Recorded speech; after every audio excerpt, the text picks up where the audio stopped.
Okay, so my project is on media, politics, and the elections. And we're going to look at how media affects politics and elections. So I first wanted to go over Trump and his tweeting issue, which we all know he has a little bit of one. So during Donald Trump's election, he was notorious for his impulsive, insensitive, and strongly opinionated tweets. And as we know, these tweets didn't stop once he got elected. And why did his social media habits cause such a stir? Well, for one thing, they kind of come off as crude and they make him seem uneducated. And two, this is pretty new for America. We're getting raw, unfiltered commentary directly from the president himself. Um, and, whether you are a Trump fan or not, his tweeting has gotten a little bit out of control.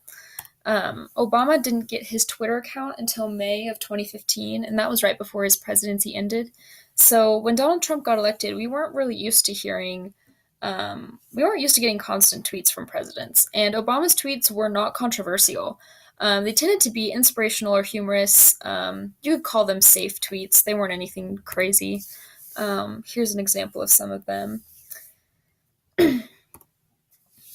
And the reason this was such a big deal, here I'll go back, is because it really affects how you see the president. When people see Barack Obama, again, whether you agree with his politics or not, his tweets portray him as being kind, understanding, and inspirational. And when you look at Trump's tweets, they have much more of a crude, insensitive, unkind feel to them. So, as a bystander, as a citizen, when you see that, you form your own opinions through that. The second thing that affects politics is fake news and clickbait. And we're going to talk about how to avoid fake news. So Columbia College came out with 3 simple steps you can follow to make sure that you're not being overcome with fake news. 1, know which news sources are reputable and which ones are likely to be fake or biased. 2, know how to spot common features of fake news articles such as strange URLs, authors that have a history of writing fake news, provocative or misleading headlines, poor grammar, and unreliable sources. And 3, understand the echo chamber effect of social media and make a habit of seeking out a wider variety of sources. Fake news can be really detrimental to your political opinions. If you let it have power over you, it can really steer you into the direction that the fake news wants to steer you to. When in reality, it's really important to be able to simply have the facts and to form your own opinions.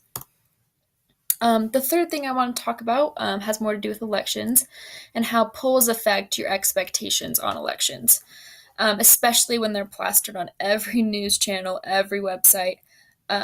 And they claim these polls as being fact, when in reality, polls, you can't really have a poll that's completely unbiased.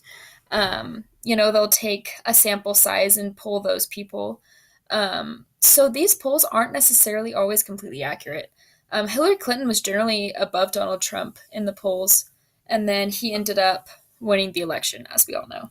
So, and that really steered the media. The media was or most of them really believed that Hillary would win. And when Donald won, it was such a shock for them. So it's important to just keep in mind that a lot of media is biased, and it's important to get true facts and to study out correct sources.